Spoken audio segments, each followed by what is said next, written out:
Well, good evening, Columbus. Welcome to the Southland Center here at Columbus City Schools, and welcome to all the parents and families and stakeholders who are gathered with us on Facebook Live. We're about to get started. I'm Mo Wright, president of Rhema Consulting, and I'll be serving as moderator for tonight's conversation with our finalists for Columbus City School Superintendent. We're excited about that. Give them all a round of applause as they get ready to come in just a moment. So just to kind of level set the conversation, what do we know? We know Columbus is a great city. We've got a vibrant business community. We've got great sports and entertainment, bustling neighborhoods, and a diverse population of residents and really students of all ages in our community. We're the seat of state government. We have a number of public and private institutions that call Columbus home, larger research institutions, as well as a growing tech and entrepreneurship ecosystem. And yet Columbus is not a perfect city, we know. Columbus has been challenged by too many citizens who go without the necessary resources, or without affordable housing, without the economic prosperity that everyone in our community should be able to enjoy. So we come to tonight's conversation when politics and public policy sometimes collide in conversations about how and even what is taught in our public schools. The Columbus City School District was established in 1845 and is today Ohio's largest school district in Ohio's largest city. The Columbus City School student population is as vibrant and diverse as the Columbus community. The district currently serves 29,000 households, making up 47,000 students in 115 schools. The CCS families in our community represent 104 countries around the world. As a district, CCS is one of the premier employers in the region. We employ 9,000 teachers and staff across our community, and there's a 7-member school board who oversees a budget of about $1.8 billion in their operating budget. And so we have our work cut out to find a leader to bring all those pieces together and all those stakeholders. And so our members of the Columbus Board of Education are also here tonight listening along with you to hear what these candidates have to say as they go into their formal interview process on next week. I will allow any members of the Columbus Board of Education that are in the room to stand and wave just for a moment. Let's give them a round of applause. Thank you so much. So I told you some of the stats. I talked about the challenges, and yet urban districts like Columbus are asked to deliver each and every day on a singular promise: to ensure that every student is highly educated and prepared for leadership and service, and empowered for success in a global community. So I'm not just a moderator tonight, I'm also a dad of 1 graduate and 2 current students in Columbus City School District. So I, like you, am listening to these candidates about what they will do and how they will lead our school district to even higher heights. What is clear about tonight and this moment is that leadership matters.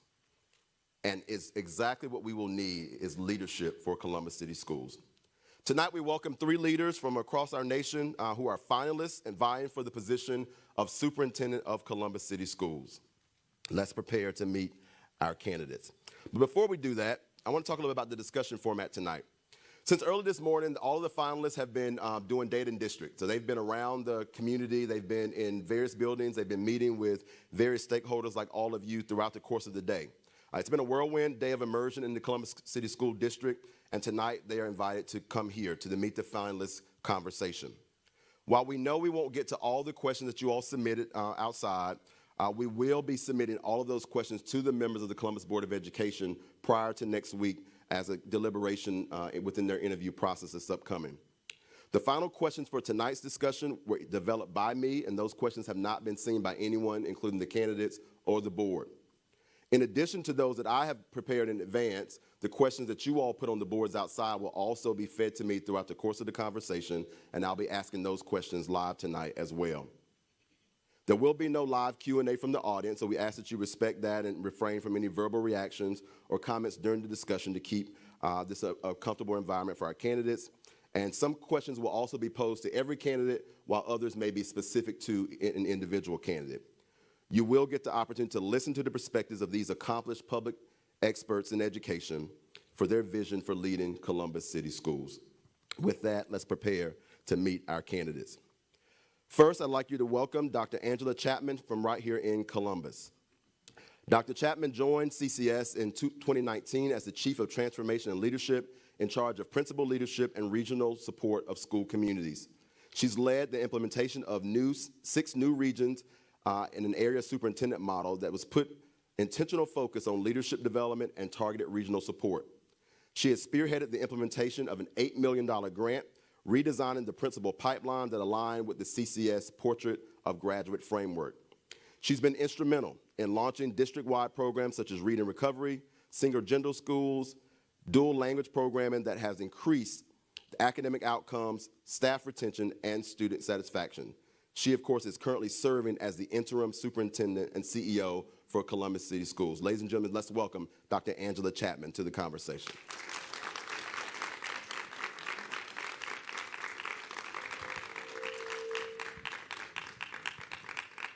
She's got a long walk.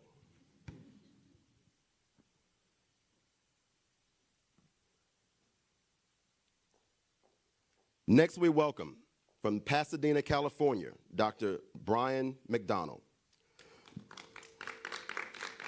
Brian currently serves as superintendent of the Pasadena Unified School District. He is responsible in Pasadena for receiving grant funding that allowed for the creation of several magnet schools and the development of a nationally acclaimed math academy for accelerated learners, as well as an innovative app development academy. Brian has led the district in the passing of Measure O, a $516 million bond package to increase student access to technology and to upgrade classrooms and schools.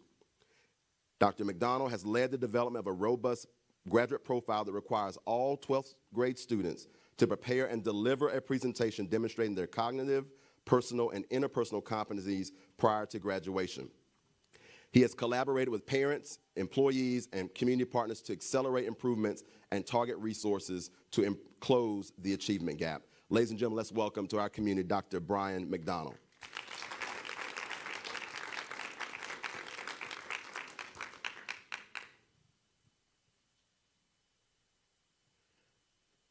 And finally, we welcome Dr. George Eric Thomas from Minneapolis, Minnesota. Dr. Thomas currently serves as the Associate Superintendent of Minneapolis Public Schools. For 20 years, he served in Cincinnati Public Schools as a teacher and in various leadership roles ranging from district coordinator to chief innovation officer. He has contributed to Cincinnati Public Schools district earning an B rating for consecutive years on the Ohio Report Card as their chief innovation officer. He launched the MORE program to support at-risk males and lead the development of innovative schools, which increased enrollment by 5,000 students in the Cincinnati Public School District. He has partnered in Georgia with the Georgia General Assembly to draft legislation that incentivizes teachers to choose and to remain at underperforming schools. Ladies and gentlemen, let's welcome Dr. George Thomas to the conversation.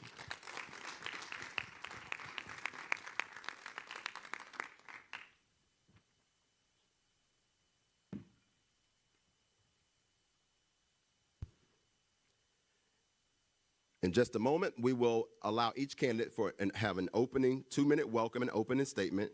Candidates, I would ask you to introduce yourself to the Columbus community and perhaps share a bit about this career opportunity at this time in this place. Why Columbus City Schools? Dr. Chapman, the floor is yours.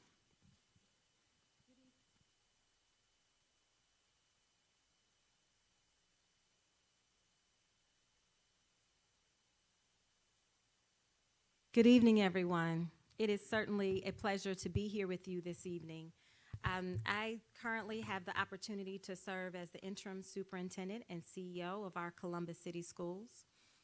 It is certainly my desire to become the permanent superintendent and CEO for Columbus City Schools. Why? First of all, as a resident and a parent of a CCS student, I believe in the power of our district. I believe in our people. I believe in the possibility. I know that as a district, we have been through a lot of change and a lot of transition in the last couple of years, but we are primed and well positioned to begin reimagining the student experience here in CCS that will not only transform our schools, but create new opportunities to create thriving learning communities in all of our regions. So I'm very excited about the opportunity to be here with you all tonight and talk about my passion and my vision for reimagining education in CCS. Very good. Dr. Thomas. Thank you so much for sharing your evening with me and with us. Over the last day and a half, been really impressed with many of the things that are going on within the community. As I've had conversations with individuals, as shared, I've spent most of my life in Cincinnati, so I've been up I-71 more than a few times. So there's a little bit of a network that I have in the area. So in having those conversations, one of the themes that came out consistently was that there is a energy among individuals, among organizations, among various entities to do something exceptionally special within the school district. As I look at my background and I think about the work that we did in Cincinnati, I think about the Community Learning Center concept. I think about the Strive concept and collective impact. I think about doing all the different things that we did to become, literally, in Ohio, the highest performing urban school district. Obviously, Cincinnati is not Columbus, so this isn't a situation where you take one set of strategies and you just absolutely replicate it. It's not quite that simple. However,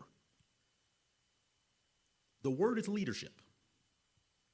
And when you've had an opportunity to be a part of a successful organization, that's about leadership. It's about identifying strategies. It's about monitoring and measuring the outcomes of those strategies, replicating what's important and what's useful, and making a pivot when things are not going in the right direction. That's the experience that I had in Cincinnati. I was then given an opportunity to go to the University of Virginia. The UVA program was identified as the most successful school-driven or district-driven approach in the country. So for the course of 6 years, I worked with school districts across the country to help them drastically improve their outcomes. And based on what the data says, we did an exceptional job with that.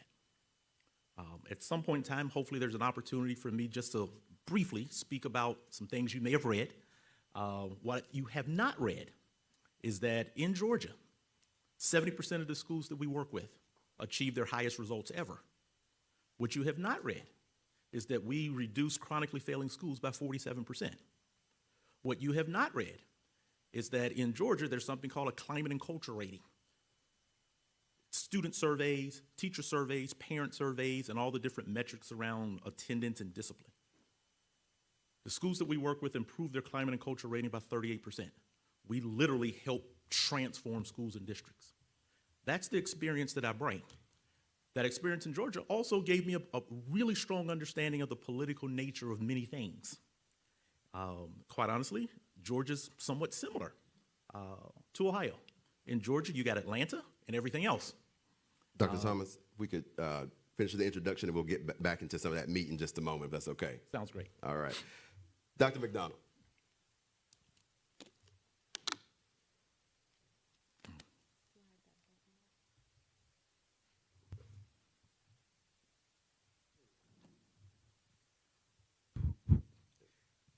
Good evening, everyone. It's such a pleasure to be with you. And I just want to take this time to thank you for spending this time getting to know us as candidates for the position of superintendent. After 9 years as a superintendent of the Pasadena Unified School District, I can truly say that I have been enriched by the work that we've been able to do on behalf of kids. And I was told about this position here in the Columbus City Schools, in the city of Columbus, rather. And as I started to research the district, I was really drawn to some of the amazing things that are happening here in the school system, the programmatic offerings, the willingness of the community to come alongside the school district, some of the work that the board has done in developing the profile of a graduate, the guardrails, and so forth. I also see some areas of opportunity that my skill set and experience would allow me to work with you collaboratively to really take the District of Columbus City Schools to the next level. I really must say that as I visited schools today, and I visited Yorktown, and I also visited Walnut Ridge, my desire to become the superintendent of this great district has certainly been deepened. And I want to take this opportunity to thank the principals of those two schools, Mr. Chamberlain as well as Principal Watson. And I'm particularly impressed with the students that I encountered today. And I have to compliment Deshaun, who is sitting back there, for the hospitable welcome at your school today and for the information that you shared about your school and about this district. So I look forward to talking with you a little bit more about my experience and skills and how I might be an asset to our great district. Thank you. Very good.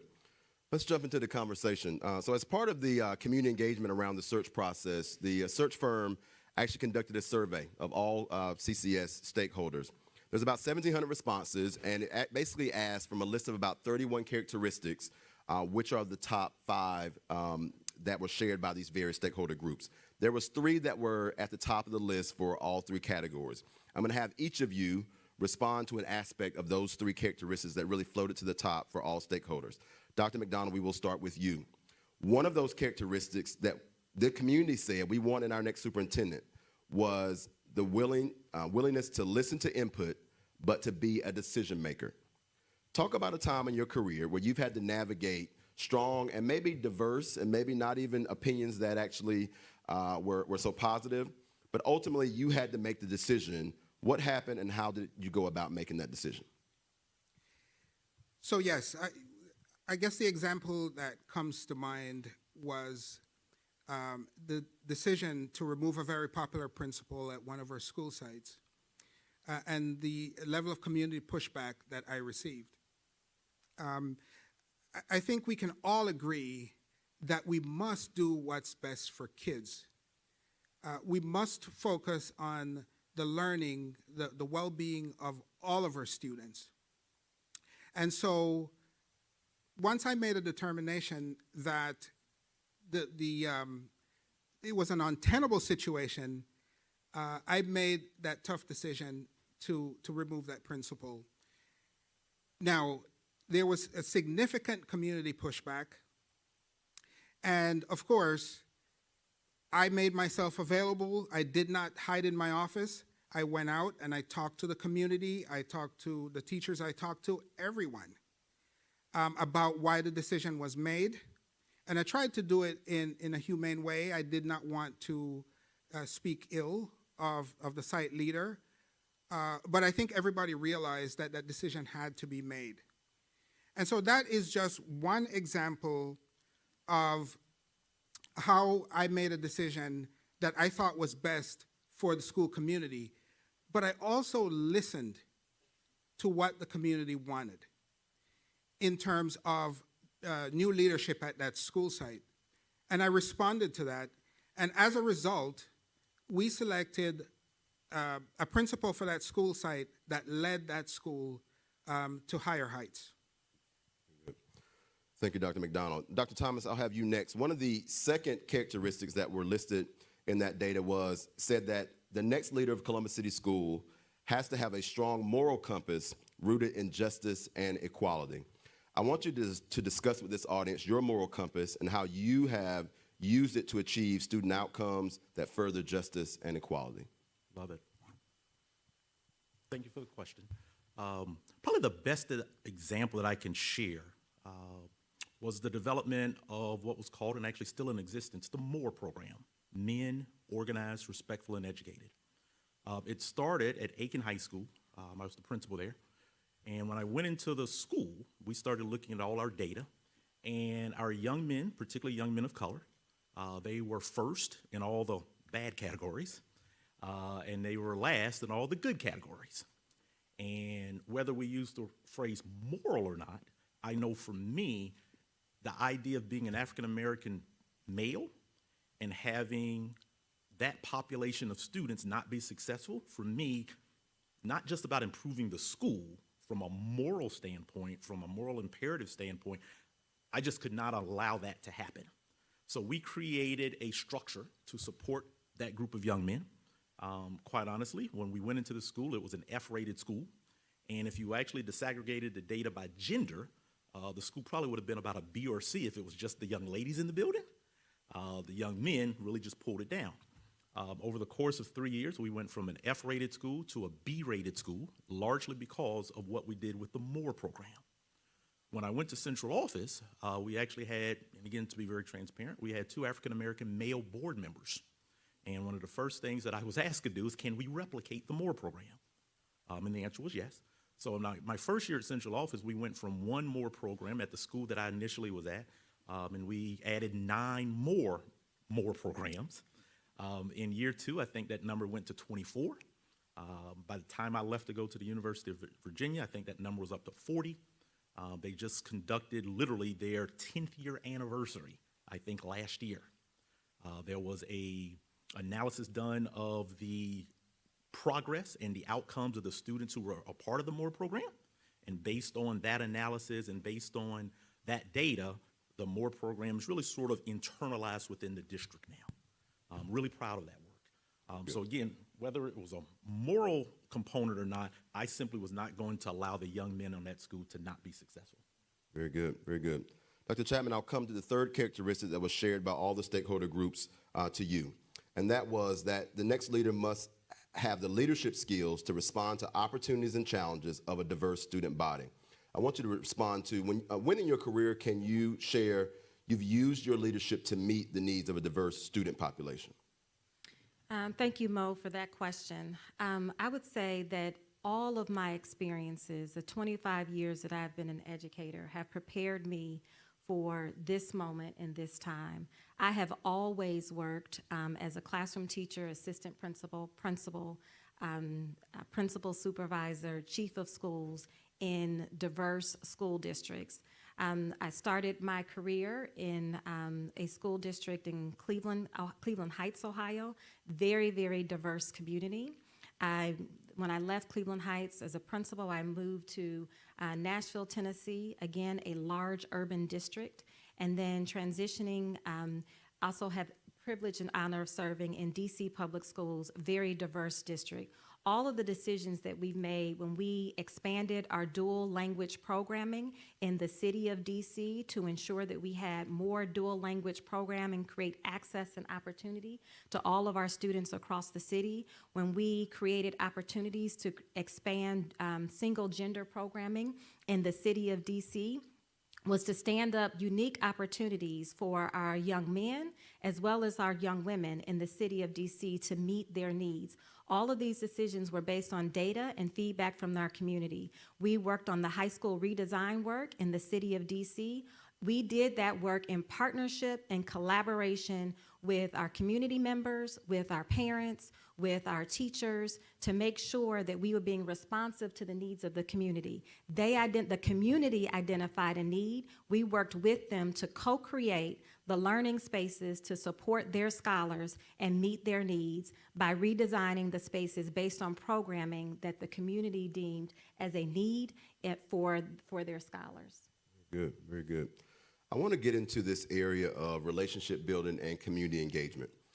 You won't be in Columbus long before somebody talks about what we call the Columbus Way. And it really is a notion that really speaks to this idea of radical collaboration. How do we pull people together from diverse backgrounds and different parts of the community and do big things? And so I'd ask each of you to respond to talk about how you go about building those type of external relationships and partnerships that really move our district forward and provide greater opportunities and access for our students.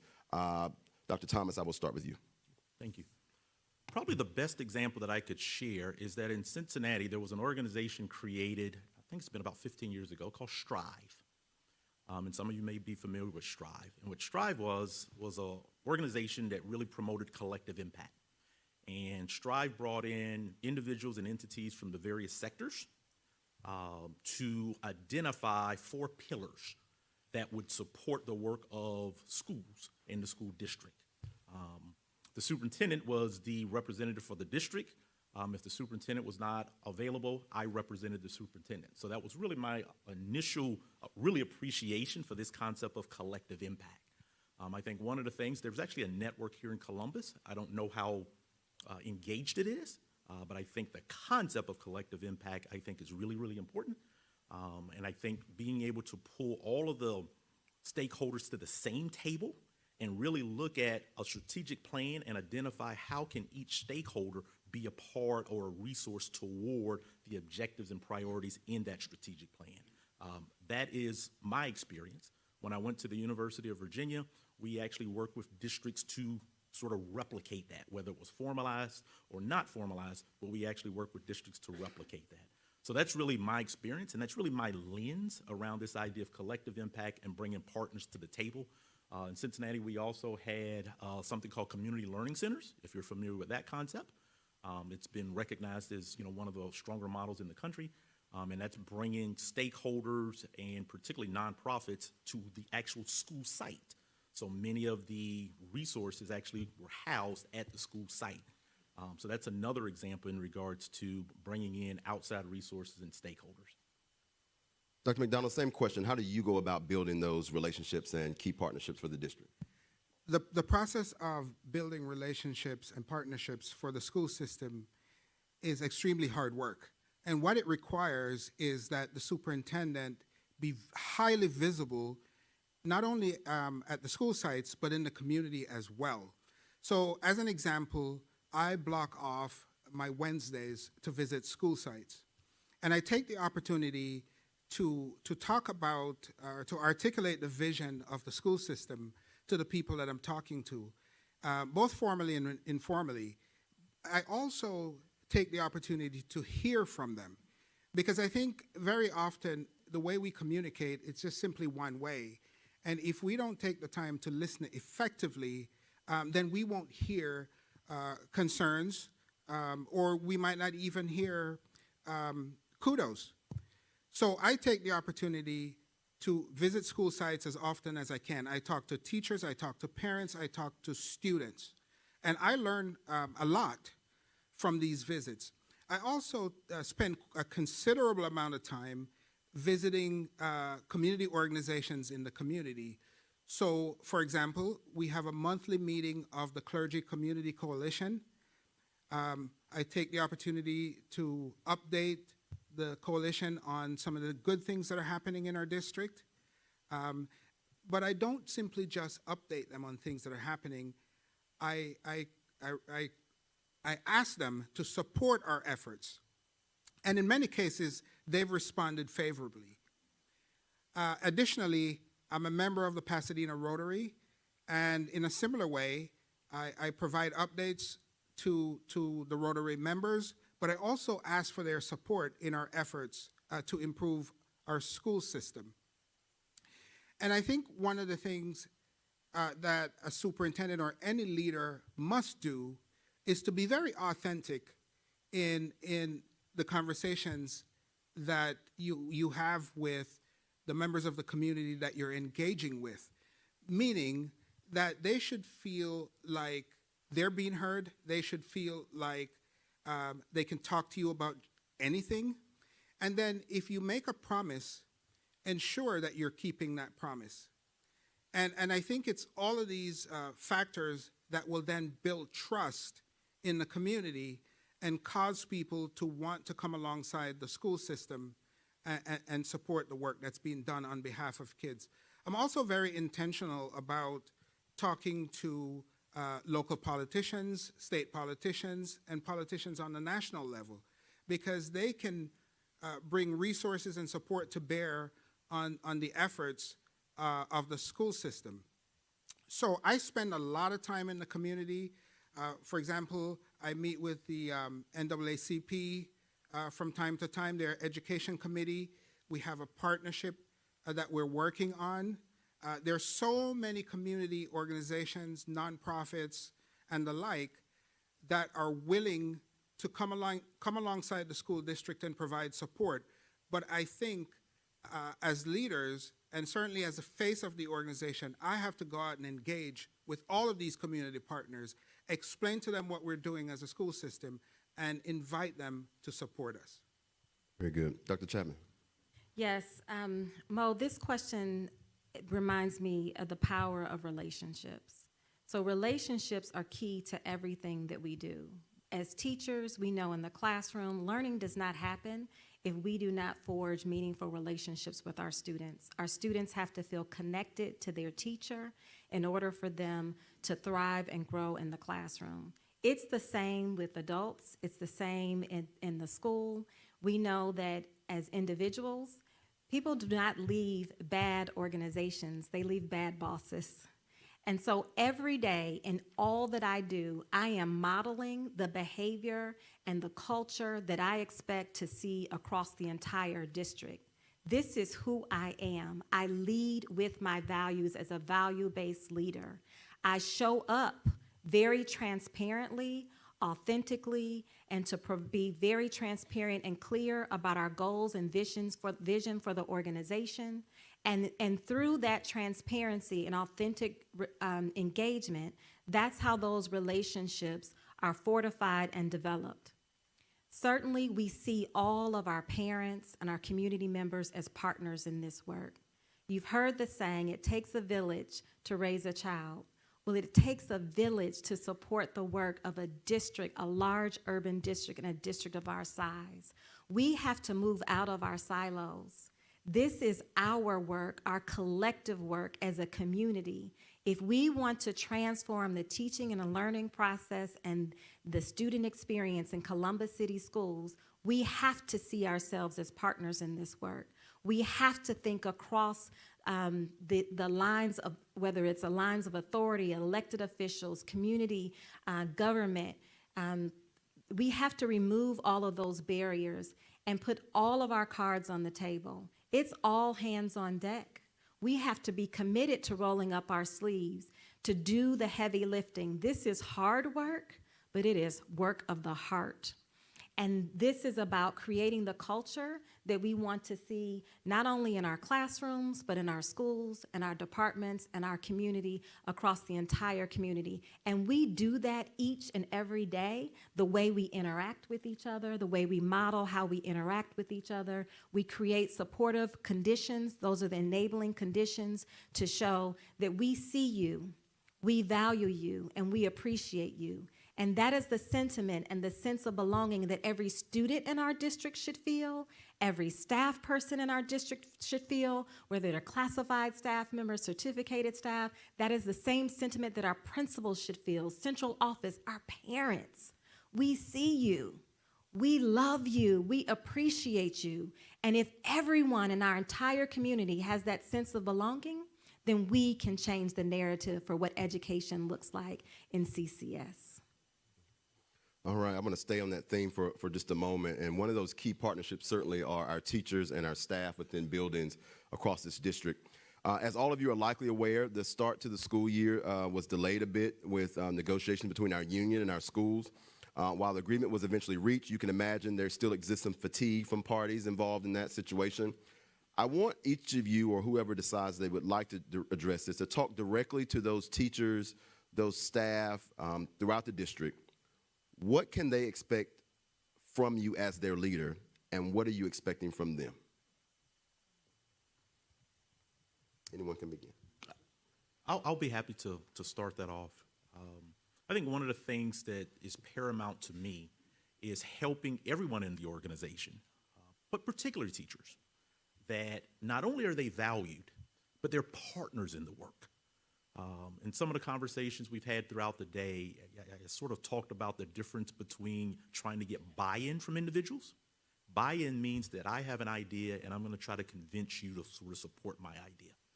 I actually don't use the phrase buy-in very often. Instead, I use the word we're going to co-create it, or we're going to own it together. And what that means is we're going to come to the table as equals and create something.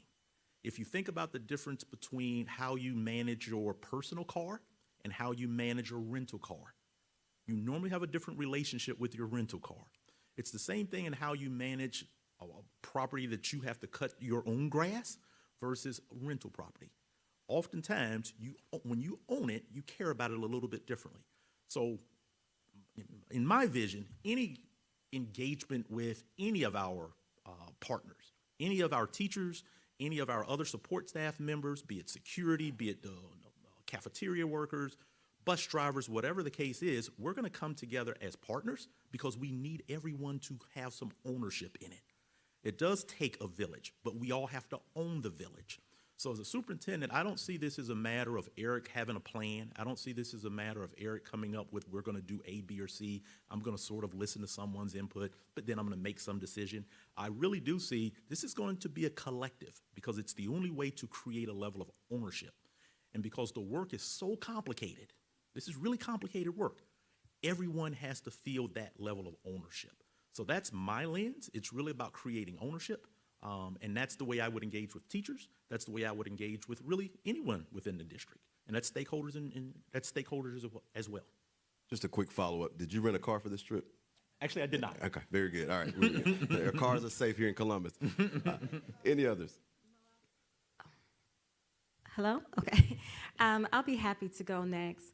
To our teachers, we certainly want you all to know that we see you, we value you for the work that you do in our classrooms each and every day, and we know that that work goes above and beyond the classroom. As a former teacher, I still see myself as a teacher, as a lead teacher. This is a learning-centered organization, and so I remain committed to thinking about the voice of the teachers and the voice of all of our partners and parents as who are their child's first teacher. But I think this is really about relationships. And we have to recognize that in the fall, it was hard.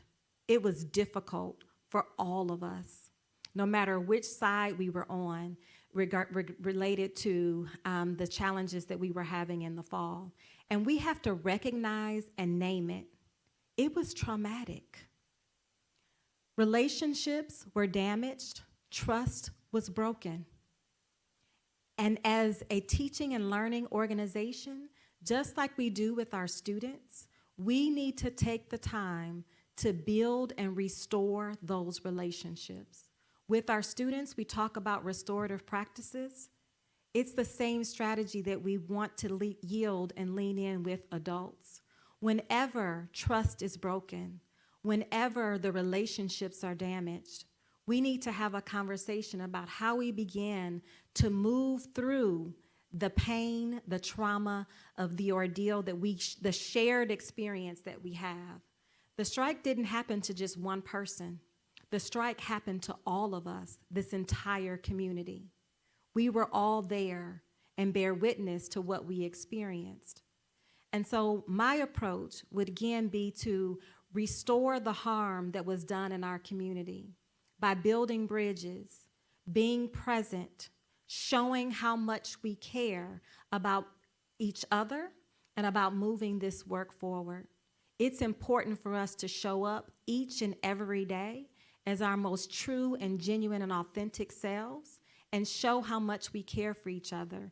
We talk about with our students how we need to prioritize social-emotional learning.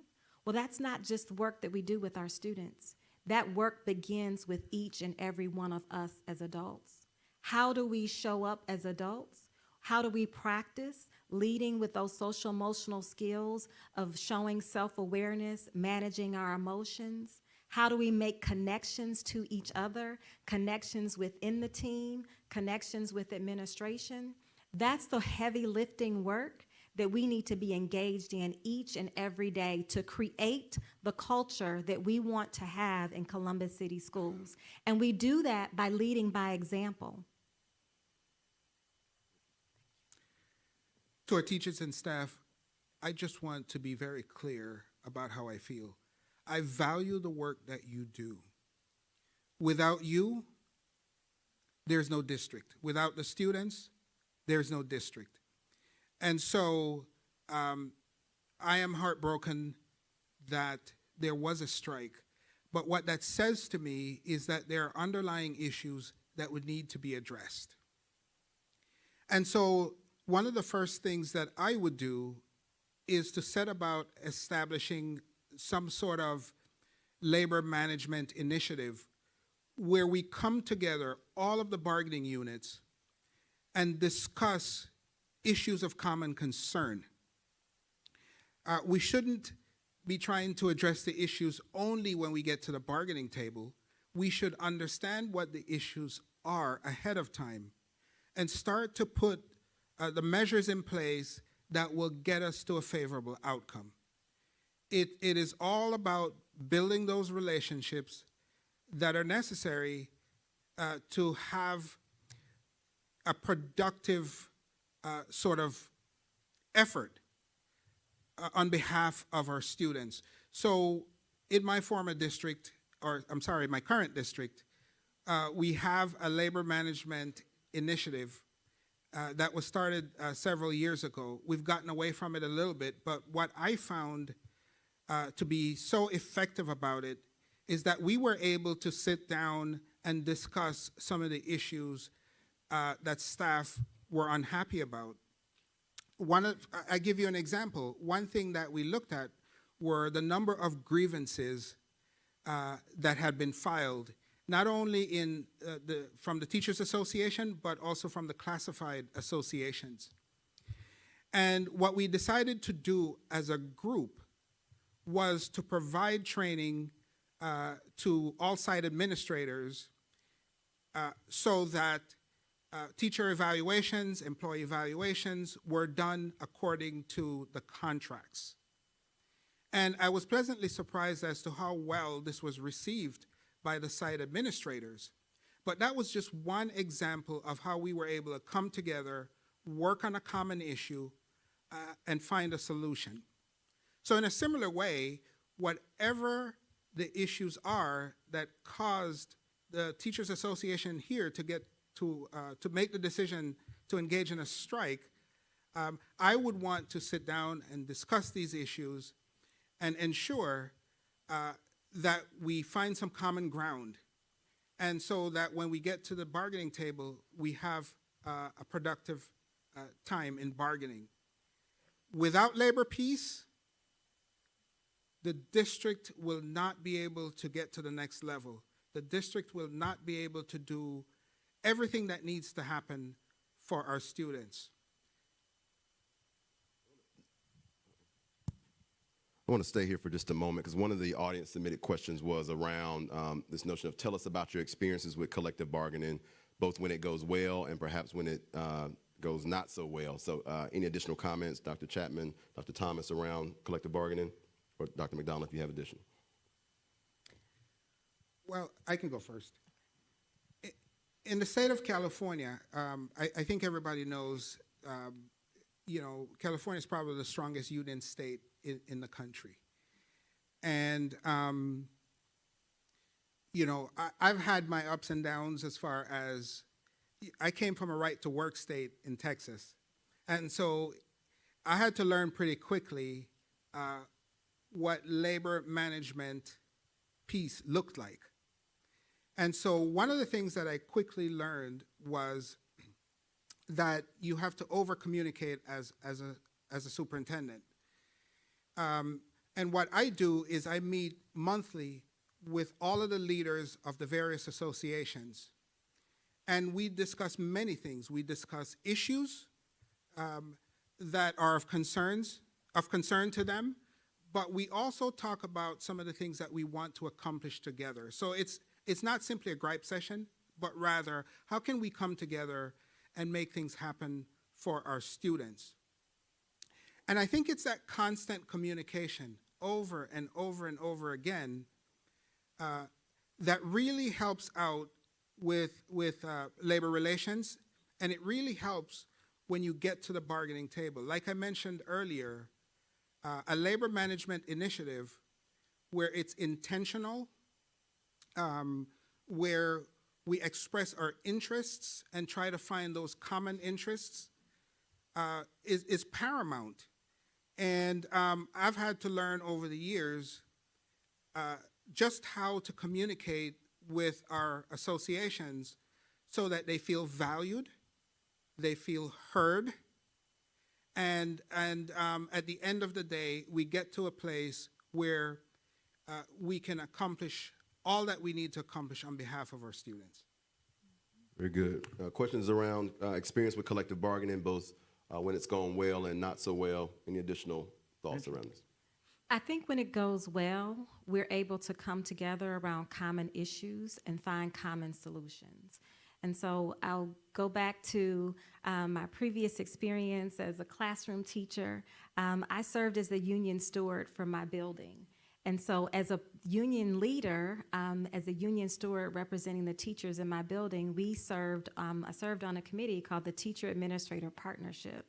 And this was an opportunity for us to work together between teachers and administration to come together around common interests, common challenges, and work together to solve those challenges. In my previous district in DC Public Schools, we worked with labor partners to really engage in all of the reform initiatives and strategies that we were leading. We even participated in a leadership program at Harvard University called PELP, and this program was a partnership with the administration and the labor partners to really come together and think of one of the district's biggest challenges. You spend a week together on the campus of Harvard University in Boston, and you work together to work through the messiness of it. And you brainstorm and you problem solve until you, at the end of the project, you present with all of the other colleagues, and you come back to your district with a solution to one of the stickiest challenges that you have.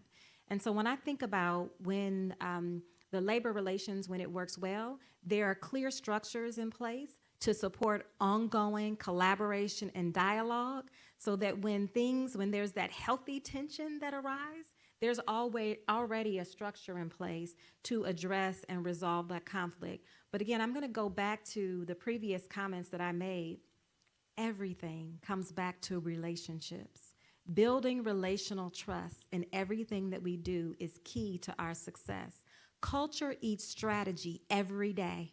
We can have the best strategies in place, but if we're not creating the conditions to have a strong and healthy working relationship and culture, that's going to deteriorate our strategy, and it's going to work against us. It's actually counterproductive. And so even with labor relations, it's about the culture that we create in the organization each and every day. Not when we just get to it's too late when you get to collective bargaining to then begin building and fixing the culture. That's work you have to do every single day in the small interactions, the one-on-one interactions, and the large group interactions. It's how we show up as leaders that really shows that we are genuine, we are authentic, and we do what we say we're going to do. That shows that we have the personal integrity and the moral imperative to work together and see everyone as partners in this work. Dr. Thomas? Absolutely. I think there's two structures that are really important. In Cincinnati, CFT, very strong from a union standpoint, very strong union. And it's been recognized, the labor management relationship between the union and management's been chronicled throughout the country. And it's largely based off of two structures. At the school level, there's something called the ILT, the Instructional Leadership Team. And by contract, the ILT, the majority of the members on ILT has to be teachers. So the principal has to develop those relationships, has to collaborate, has to work in unison and in partnership with the teachers. There's also other members on the ILT, so the principal doesn't have the authority to simply make decisions by him or herself. Those decisions have to be approved by the ILT, and I think 60% of the ILT has to be teachers. So you can imagine the level of, from a principal standpoint, the level of engagement, the level of trust that's necessary, the level of collaboration that's necessary. At the district level, there's a similar structure. It's called EIP, Educational Initiatives Panel. Any district-wide initiative simply cannot be determined by the superintendent's office. It has to go through EIP, and it has to be approved by EIP. EIP, by contract, is made up of an equal number of building and district leaders, that's half, and teachers. So the administration can't sit around and come up with what they consider to be some great idea and simply execute it or implement it. That simply is not allowed. Instead, the EIP structure promotes, we're going to come together and compromise. We're going to come together and create that common ground. And the anchor to that, and Angela is 100% correct, the anchor to that, well, two pieces. The anchor to that is we're all doing it for the right reasons, and that's about kids, and we have to be centered there. And that we work so much together, we engage, we communicate, collaborate so much together that when it comes time to make those decisions, we've developed a certain amount of trust. There's a strong enough relationship that even if we don't agree, we're able to have meaningful conversations to get to a common ground decision, because we ultimately have to make a decision, but because we've got a strong relationship, we're able to actually make those decisions in unison. So I think it's really important. So we've been talking around the students. I want to spend some time there talking about really our biggest assets in the district, our students. As you probably know, about 80% of the students in the Columbus City School District are minority. 53% of them are African American. We know that across most indicators, African Americans lag behind in so many factors that really can become predictors of the opportunities they will have, the success that they have access to. Are there specific strategies or initiatives you believe that will be essential in a district like Columbus in order to meet our unique student population's needs? Anyone can begin. I'll start off with that, and I've shared a couple of examples already, so I'll reiterate those. Again, we started a program called MORE, Men Organized, Respectful, and Educated. It was targeted for at-risk minority males. That concept, if you remember President Obama's My Brother's Keeper initiative, we actually became a model. The MORE program became a model for the My Brother's Keeper initiative. We actually had members from the White House actually come in, sort of learn what the program looked like. So I think that concept, obviously you can edit it, you can adjust it to the context of a particular school or a particular school district, but the concept is creating a wraparound structure around those students who need that level of additional support. So I think that's one example, and again, that's been very successful.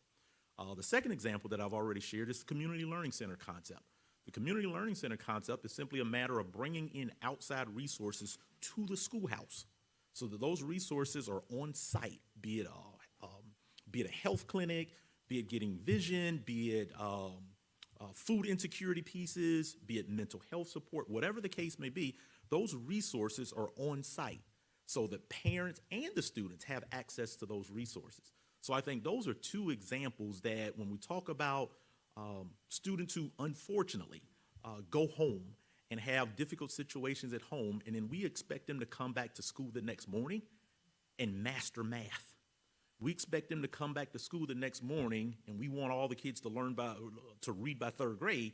Well, they just saw some things at home that night, and we're asking them to focus on reading.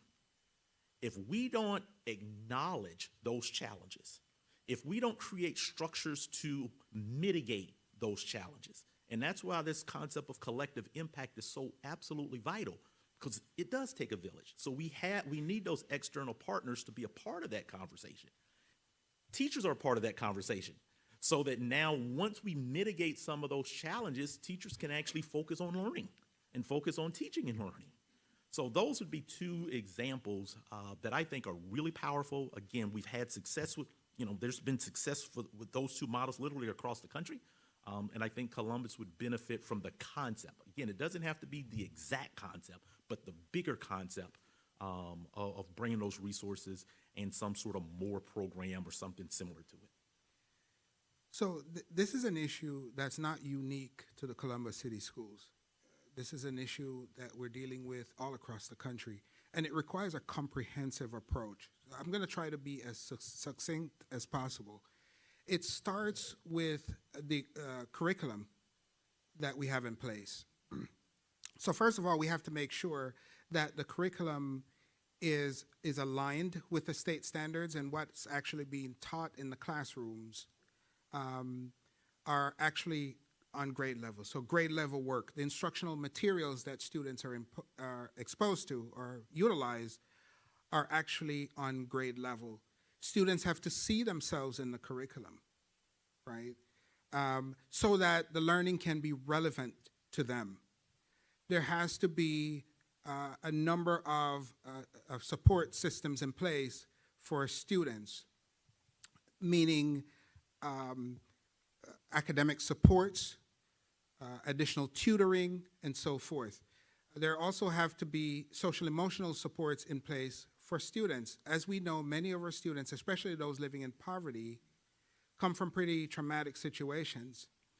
And so ensuring that we're teaching and focusing on things through a trauma-informed care lens is quite important. But to the point that Dr. Thomas is making, we simply can't do this alone as a school system. We need to have a lot of support from the community at large. We need to have a lot of support from all of the key educational partners. And I'll give you an example of how we have worked together in the Pasadena Unified School System to address some of the issues related to students of color, especially African Americans. The African American Parent Council has partnered with the district to establish a program called Math Power Hour. What we saw was that students, especially in the lower grades, African American students were not performing well. And so the African American Parent Council worked very closely with the Teachers Association to implement this program. As a matter of fact, I'm one of the volunteers. I tutor a second grade class, or students in a second grade class at one of the school sites. Now, this is proving to be quite successful. We have board members that tutor students, and we don't just tutor African American students, but we tutor all students, but we're focused primarily on the African American students. In addition to that, I think one of the missing pieces is the communication with the students themselves. And one of the things that we've done in our district is to interview students, to talk to them, and especially African American students, and all students of color. What we have learned from them has been very impactful, because they're telling us exactly what it is that's causing them to, in some cases, underperform. And so we've been able to make those adjustments so that they're better served in our school system. And I must say that I'm very proud of the work that we've done. In the interest of time, I simply can't go into everything that we've done, but I will say that as it relates to our graduation rate, we have closed the achievement gap between African American students and Caucasian students and Asian students. And we have significantly narrowed the achievement gap with our Latino students and Caucasian students and Asian students. So it can be done, but it takes a comprehensive effort. It takes everybody in the school system working together, but it also takes members of the community coming alongside the school district, the nonprofits, all of the groups in the community that focus primarily on the different ethnic groups who need their support the most. It's all of us coming together around this notion of collective impact that makes a difference in the lives of these students and in their outcomes as well. There are three levers that I would like to highlight when we think about improving student outcomes, particularly for minority students. And this is evidence in the work that we've done in DC public schools and the work that we are currently leading right now in CCS. As Dr. McDonald mentioned, setting the common expectations of what our teachers are teaching and what our students are learning, ensuring that they have access to grade level curriculum, that's step number one. And it's really our largest equity proposition across the entire district to ensure that all of our students have access to grade level content and curriculum.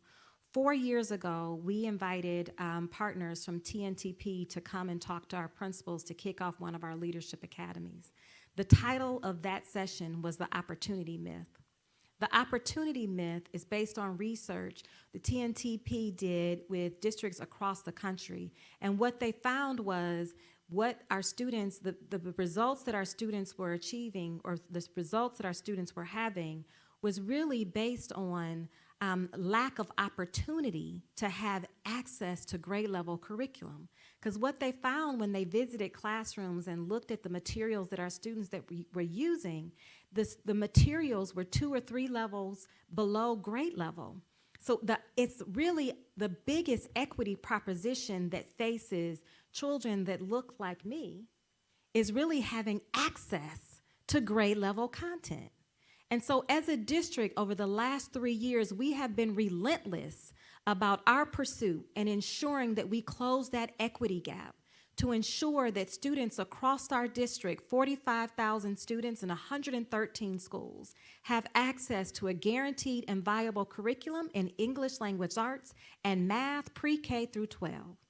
And so that's the first step in closing the achievement gap and beginning to see progress and close that equity and access gap. The second piece, the second lever that I'd like to talk about is social-emotional learning. We know all too often, and we've experienced this as a Columbus community every day. In this last week, we've lost 5 students for various different reasons, but we've experienced the trauma that happens in our community each and every day. The trauma that happens in our community spills over into our schools. Where we live, where we work, we have to help our students process that trauma in our schools and our classrooms each and every day. Our teachers are helping our students. Our safety and security officers are making connections with our students. Our guidance counselors are providing support groups for our students to help them deal with the experiences that they are having. I always say that our students come to school with 2 backpacks. They have the backpack with all of their resources and materials in it, and then they have the invisible backpack. And that invisible backpack is everything that they're dealing with at home, at school, before school, after school. And it is our moral imperative and it is our duty and responsibility to meet our students where they are and help them unpack both of their backpacks so we can ensure that they are ready to learn and they can show up as their best selves. And then the third lever that I want to talk about is early literacy. We know so much more about the brain research and how the brain develops. I am telling you today that it is a moral imperative for us to spend more time in the age range from 0 to 5 to support our students with the foundational skills that they need, because that's when the brain is developing. By the time they get to us in kindergarten, if we think we're going to begin the literacy journey in kindergarten, it's too late. And so what we can do as a community to expand access to early childhood programming. When we were in DC, we had universal early childhood programming for all of our 3- and 4-year-olds. We said school doesn't start at kindergarten. It starts when you turn 3. Come join us. And so those are opportunities that really lay the foundation so how we can set our students up for success. And the other piece about the early literacy piece, I'm very proud of the work that we are leading in CCS. Our teachers have invested hours in learning about the science of reading. This journey began for us 3 years ago. We recognized the gaps in early literacy and recognized that there was more that we could do to empower our teachers and our staff with the necessary skills that they need, not only to teach reading, but to understand how the brain works and how the brain processes letters and sounds. We wanted to give them the skills so that they could be on the cutting edge of this work. And 3 years later, now our governor is now introducing strategies to support this work across the state of Ohio. And so come join us in CCS. We're a model of what this looks like. And I'll also say that our early literacy data, when we look at our 3rd grade data, we've already seen the return on the investment. Last year, we had double-digit gains, over 10% increase in achievement for our 3rd graders. And our Black students and our minority students had even higher gains. So we are doing the work in CCS. We are making the necessary investments to prioritize not just to meet the needs of the whole child, not just the academic needs, but also the social emotional learning needs. We can't teach a portion of the child. We have to teach the whole child. And that includes supporting the needs of the whole child, the whole school, and the whole community. Very good. We'll throw you a softball, and then we're going to jump into a lightning round of audience questions and as we move toward the close. Dr. Thomas, I'll start with you. For all of you, your favorite place to vacation, where do you go? Jamaica. Very good. You don't take a break, Dr. McDonald? Now, he just had to say that, right? It really is. Knowing that I'm It really from Jamaica. is. It really is. It really is. I can pass on that because that's Is it really also my Jamaica? Oh, very favorite good. place to go. Very good. Dr. Chapman? I'm a water sign, so being near the water gives me peace. I would love to be on anyone's beach. Certainly, I'd love to go to the beaches in Jamaica, Montego Bay, Ochos Rios, but any beach would do for me to rejuvenate and restore by being near the water. Very good. Well, whoever's successful, take the other two to Jamaica. How about that? All right, we're gonna jump into some questions. These are all audience submitted. I will ask each of you a different question during this round. I will start with Dr. Thomas. This question from the audience says, talk about your plans for addressing inequities in the learning environments throughout the district. Wonderful. You know, I think there's 4, and I'm going to use the word levers as well. In the work that we did in Cincinnati and the work that we did in the University of Virginia, again, we were attached to the business school and the School of Ed. So all of our work was very much research-based. Anything that we supported a school district to implement, there was a research base, there was data to support it. So we didn't just create strategies. Anything we did was around research and data. Leadership was always number 1. There's 4 levers, leadership being the first lever. And it's not just leadership at the school level, it's leadership actually at the district level. It's the relationship between the superintendent and the school board. And what does that relationship look like? Do we have a strategic plan in place? Have we created a culture of collective impact? Have we created a culture around collaboration and partnership? So leadership is always number 1. A second one is talent management. Talent simply means we have a structure to ensure that our brightest and best teachers and brightest and best leaders are in the schools that need them the most. A strategy around that. Obviously, that looks different in any setting, but we're going to make sure that the students who need teachers, the best teachers, the highest quality teachers, those teachers are in the schools that need them. So talent management is number 2. A third lever is what we call support and accountability. And that's simply the relationship between the school and the district. When I visited schools today, we had a lot of conversation about what the relationship between the school and the district is. Are there structures in place to support the needs of schools? And that's what central office should be doing. Central office should really be a support center. Not central office, it should be a support center. When you have students, when you have schools that are underperforming, central office is responsible for creating the structures and the supports and providing the resources to ensure that the teachers and principals at that underperforming school can be successful. If you've got low-performing schools, that's not a teacher issue, that's not a principal issue, it's a district issue. Central office plays that role. And then the fourth one, and we talked about the instructional infrastructure. Absolutely, you need a viable curriculum in place. It needs to be aligned to standards. There's a value in having strong pedagogy. And again, I led the work around teacher evaluation, so I'm very comfortable with that. You need some sort of formative assessment practice and structure in place. You need some sort of legitimate and formal intervention structure in place. So those pieces, all of the instructional infrastructure is critical, but it all starts with leadership. If you want a successful organization, be it school or district, it always starts with leadership. Talent management, the relationship between the school and the district, that's not adversarial, and in many districts, it is adversarial. And then fourth, again, that instructional infrastructure. So when we start talking about inequities, that's a district conversation. Unfortunately, we normally think that that's a school-level conversation. It should be a district conversation. Very good. Dr. McDonald, this question, one of the organizations represented here is Service Mothers who've been affected by violence. What is your intended response for the growing violence we are seeing happening in our schools? Yes, of course, that's quite concerning to me. And, you know, I read with dismay something that recently happened in one of the schools here. And I have to commend the administration for acting appropriately to mitigate those issues of violence on the campus.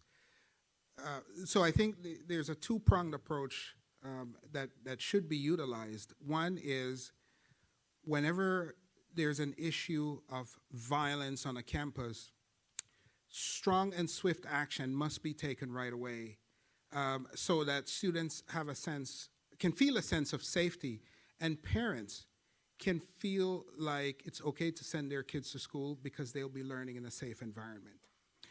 Now, if you're utilizing a measure that's punitive or a measure that might be a little bit harsh in the eyes of some, then the idea is not to have that as a permanent solution, but rather follow that up with some additional strategies that will support students on the campuses. So specifically, what I'm talking about is that as superintendent, I would work with the school site leader to make sure that the culture on the campus is such that students have the skills necessary to resolve their issues.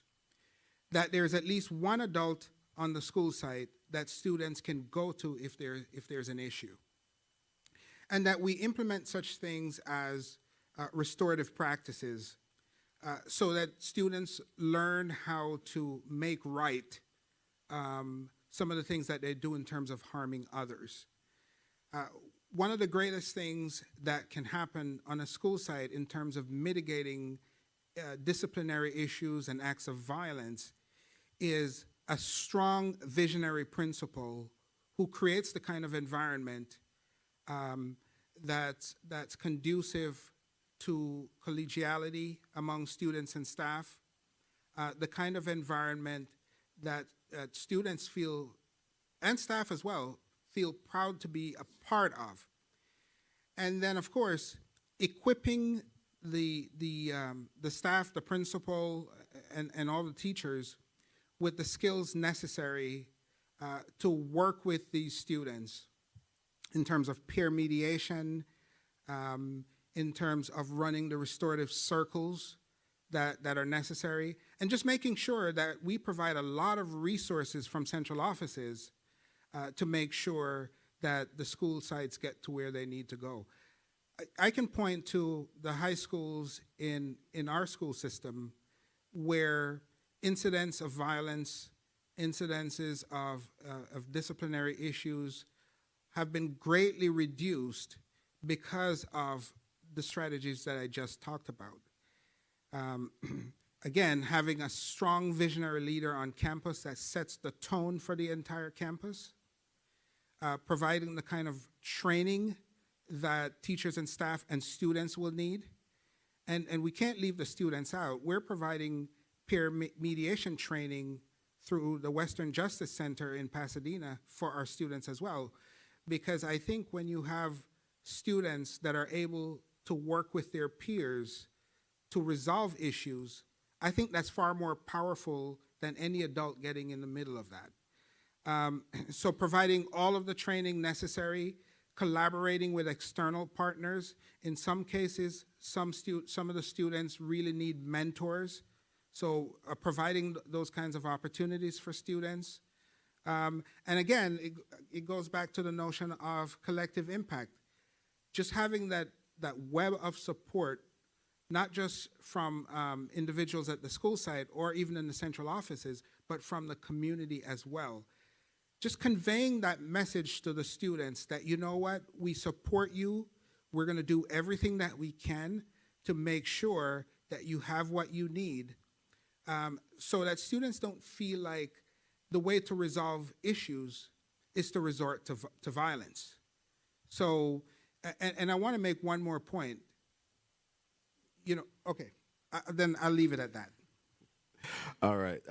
Dr. Chapman, I want these two questions were similar, and so I'm going to combine them for you, and they deal with students actually showing up for school. The first one is, what is your plan to recover the 4,000 students we've lost since the pandemic? And then secondly, what are your plans to address truancy issues? So, somewhat related, somewhat disparate. Thank you, Mo, for that question. This work, give you a perfect example. A couple of years ago, when I came to Columbus City Schools, one of the challenges that I recognized is that we did not have a proactive district-wide strategy to support attendance. We certainly had all of the punitive work around supporting attendance. Was what do we do once a student becomes truant?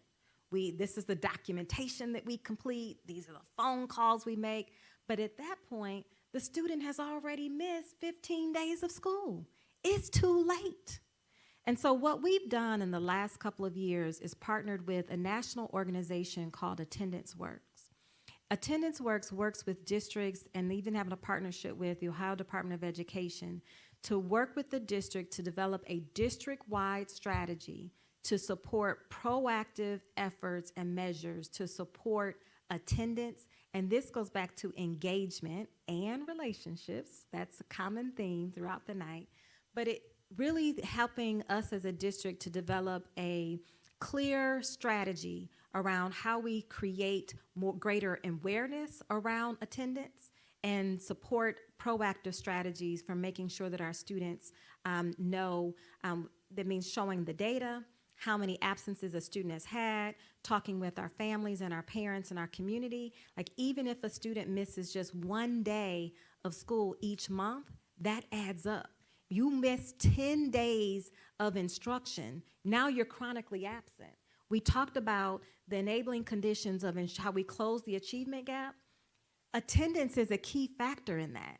If our students are missing, if they miss 10 days of school in kindergarten and 10 days of school in first grade and 10 days, that's time that's lost.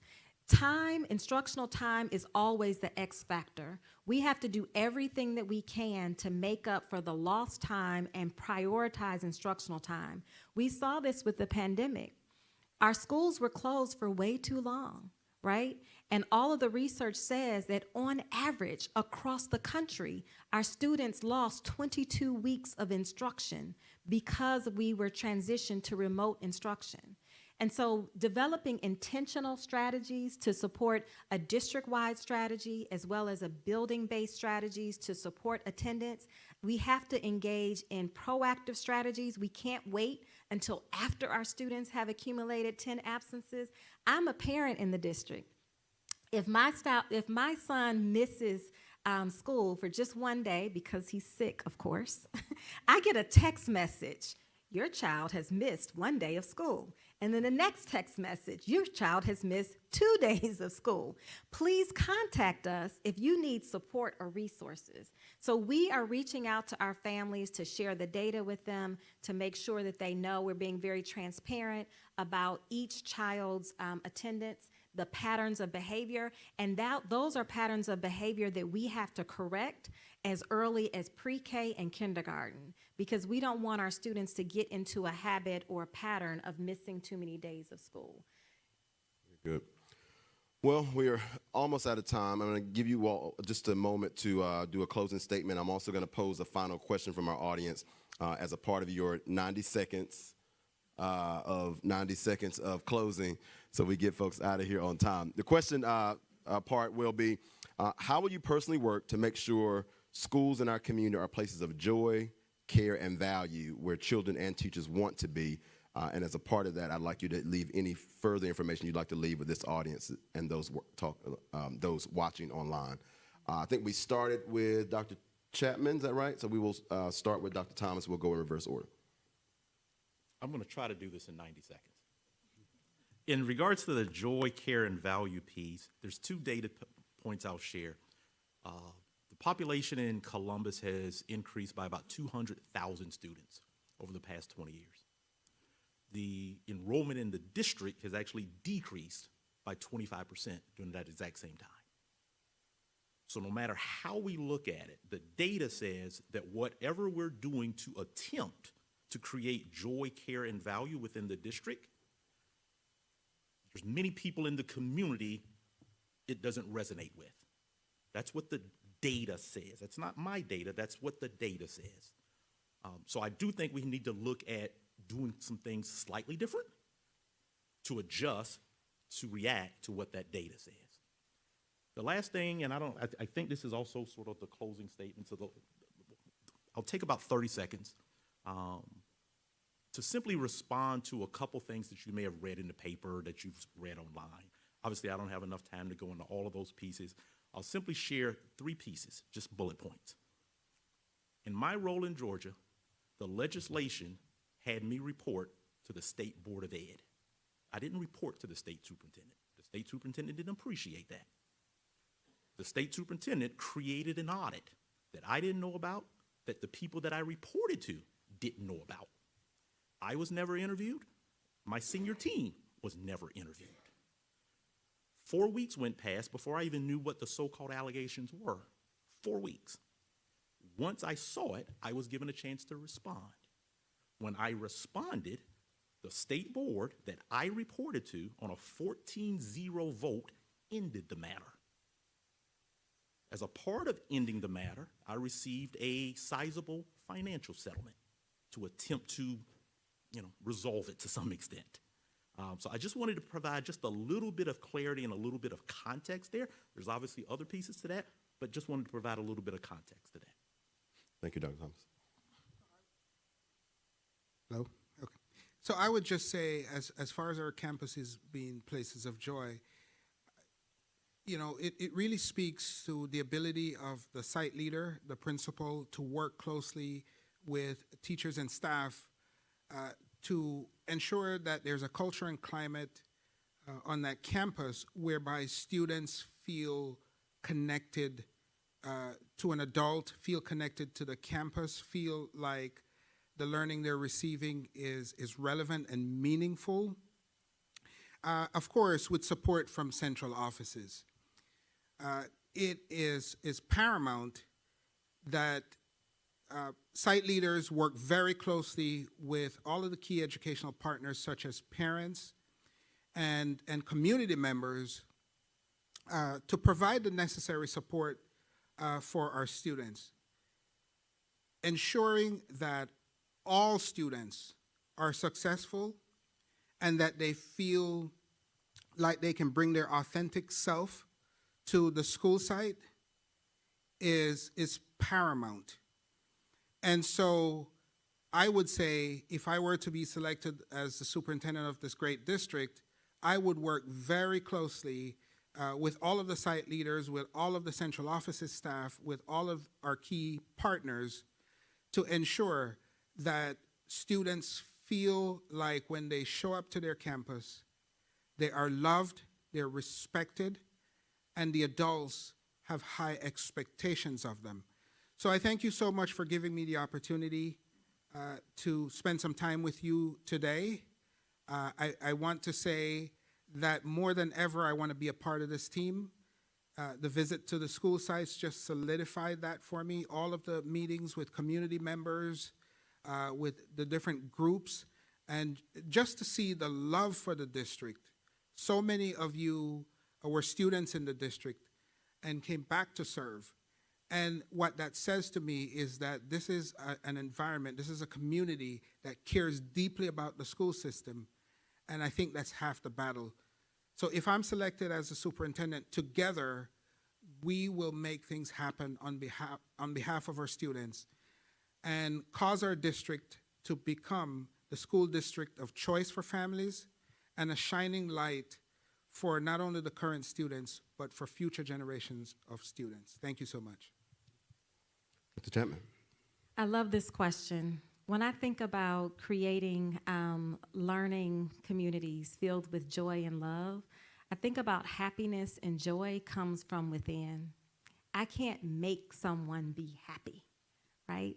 But together we can create enriching learning environments where our teachers want to teach, our custodians want to work, our secretaries want to work, and create environments that are enriching and joyous for everyone. Culture is contagious. And earlier today, when I was at Briggs High School, DeMarcus, one of the students, I told him that I was going to share this quote if I could tonight at the session. But he said, culture, if you build the culture, the community will follow.